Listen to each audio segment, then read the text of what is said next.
majority of this they'll be able to eat up pretty quick. So, but we'll go in the bush here and we'll see if we haven't caught anything. Well, we made her in the bush. I checked 4 snares, nothing. We got some fresh snow last night and it's pretty darn windy out right now, so any tracks from last night are more than likely covered up. I can't even see my boot prints in the bush here from a couple days ago, so there was enough snow to cover that. So, but yeah, I thought I'd just kind of show you some of the bush, what it looks like inside. It's about, this is probably only about a, I don't know if it'd be a 4-acre bush, 3-acre bush, so it's not a very big bush, but it can be kind of nasty walking through certain spots in here.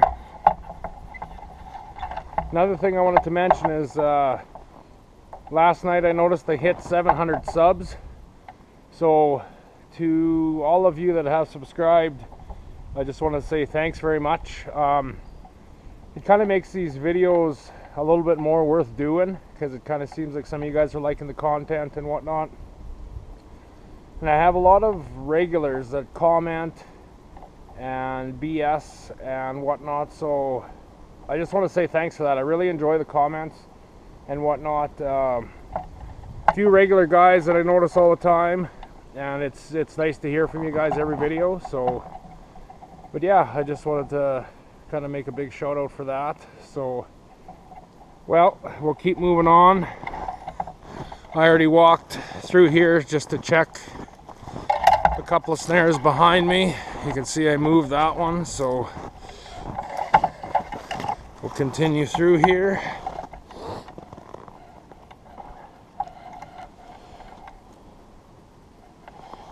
Oh, I should probably show you what I'm doing.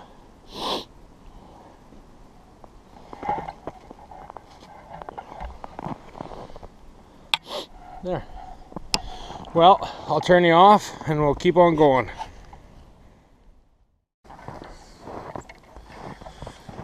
Well, we're just on the other side of the bush here. So a couple days ago when I was here, this is where I had the refusal. So he walked up to it. I'm thinking he sniffed it. It just seemed like he was close enough that his nose would have been able to touch that snare. And what I did is I put my support wire on that snare, and then I boiled them all in baking soda and water. Took them out of there, I dried them or let them air dry, then I put them in a grocery bag. So they shouldn't, in theory, have much for scent on them. And then when I put them out, so I'm not sure. I don't think anybody's really snaring where I am currently, but you never know. Just smart coyotes, I don't know what it is. That's one thing about these manufactured snares, is that cable's heavier, so you can see it a hell of a lot easier.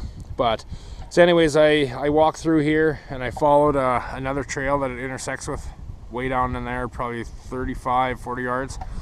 So who knows? But then they were coming in this way and this way, going back and forth. I don't know if you guys can see that trail. I'm probably moving the camera too fast, but so we got nothing in the bush today, but we got another snare over here. Mr. Dwayne has asked me a few times to try hanging them in the tree, so I'm trying this one his way. I like the idea of the ram at least being off the ground, so I don't know if that'll work. It's not going to show up, but I noticed in some of my videos, it seems like the loop is sitting like 4 inches off the ground, or at least that's what it looks like to me. Not sure how this one's showing up, but it's a good solid 10 inches for sure. That's a hell of a big loop on there. So, but we'll give this one a whirl. I set this one up here, well, 2 days ago, I guess it was. But nothing today, like I said. But it seems like this year I've had quite a few days like that. But that's trapping. It's trapping, not catching. So, okay, guys. Well, I'll shut you off and we'll keep moving on. Well, we made it to the other side of the bush here. So I checked 3 snares there. I don't know if you can see the flag right there, but no tracks. Like I was saying, there's no tracks over here either. Now, I don't know if they weren't moving really because of the storm that's coming in. We're supposed to get about 4 inches, give or take, of snow. It's pretty windy and stuff right now, so who knows. But the bait is kind of whittled down, so that could be another reason. I know if you don't really have continuous bait and the coyotes keep coming and there's never enough for them to eat, they're going to bugger off and they're going to find different food sources, especially in this cold weather. They need to eat. They need to keep their energy up and whatnot. They need the calories. Like I was saying earlier with this bait, it's all little stuff, little scraps. It's easy to eat. Some ravens, they're gonna have a heyday with it. I just hope that they leave enough, or that there's enough there that if coyotes start coming in here in the next couple of days, that they'll be able to feed. Just because if they can feed, they'll eat. If they eat too much, they won't come back for 3 or 4 days just because they're full. Because they normally won't gorge on food like that. And if they get the option or opportunity to gorge, they probably won't have to eat for about 3 more days. So who knows if that bait's gonna last. I don't know if I'm gonna bait it here again. I had a hell of a time getting in today, and with the snow and we're supposed to have wind, it's gonna make everything pretty tough. I think I might need to invest in a snow machine if I want to do this a little later. I usually don't snare this late.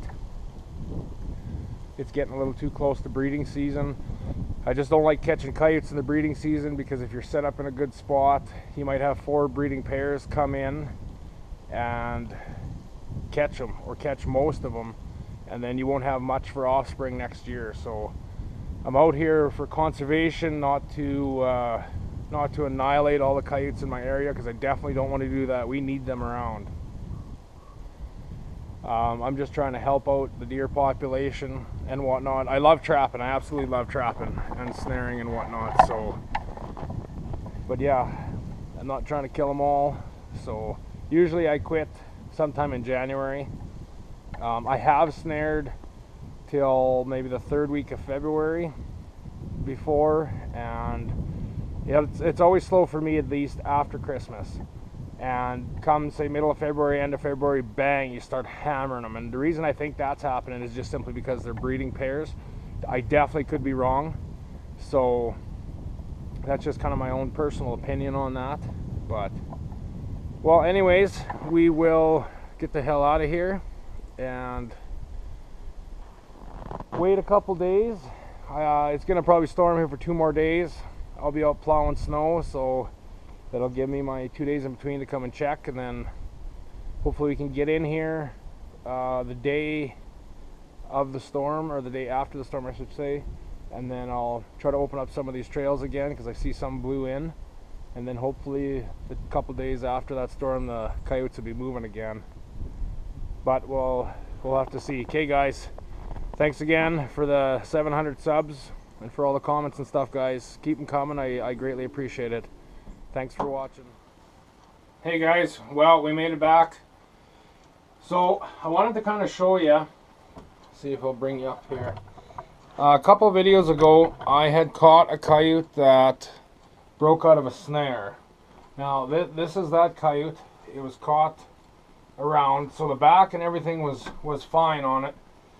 It starts kind of on the side here. You can see the ring, there's a little bit of blood there. It had an incision, a little incision right here. So I cleaned it up, cut it out or whatever else, sewed it back up, but it's got a little bit of blood here yet. I'm going to try and take some borax and clean that up a little bit, but it's a pretty decent looking coyote, so it's kind of a shame that happened, because it's going to get marked as damaged. I didn't wash it with water, soap and water or anything. I usually don't wash any of my fur with soap and water. Well, I don't have a wash machine. The ones that I do have to wash, I wash with a Rubbermaid container and just a little bit of soap and water that way. So in one of my other videos I had one coyote that was all bloody, and he was bloody all the way through here, and I washed this one, the whole pelt I washed. I kind of shit the bed up in here. It's a little bit bloody yet, but I'll probably just try and take some borax and scrub that out. But so, few hanging in here, not very many. Move you back. So one thing I was gonna ask, I guess, now that, like, well, for me, coyotes are slowing down and whatnot, I'm going to see what happens. This is probably the last time I'm gonna bait this bait I'm at. I'm gonna kind of stick it out, I guess, as long as there's some action there and whatnot. If I'm not catching in a week or so, I'm gonna pull for sure. Just because it's getting too late in the year and whatnot, and plus there's going to be too much snow in there and stuff. So another question I was going to ask, I guess, is I do some raccoon and skunk trapping. I do it in the spring. I don't do it in the fall because when they're out and about, they're not prime here. Like, I know I see some of my American friends, they're trapping all through the winter and whatnot, but here I call it hibernating. I don't know, apparently they don't actually hibernate, but in the winter here, the skunks and the raccoons, they're nowhere to be found. You might see them come out the odd time if the day warms up quite a bit, but not too often do you see them, or at least I don't see them. So if you guys would be interested in me filming any of that, I don't know how much I'm going to do, but I'll gladly do it. If nobody really wants to see it, then I'm not going to drag the camera and all that stuff around with me. Also, I'm going to do a little bit of beaver trapping. I do a lot of nuisance trapping, so I can trap kind of all year long. I don't do a whole bunch through the ice. I've done it twice, and that was enough for me. So yeah, but I just wanted to know, I guess leave me a comment if you guys want to see any of that. The other thing I was going to ask is for you guys that are putting up your own fur and you do it in your shops, your fur sheds or whatever, do you guys regulate your humidity? Like in the beginning of winter in here, I've noticed over the last couple of years, because it's the beginning of winter, I'm doing it in my garage. This is what I call my drying room. It's just a little room built in the front of my garage. It's, I don't know what it is. It's probably 10 by 12 is all it is. It works perfect. I've got my heaters and stuff in here. I've got my fans in here.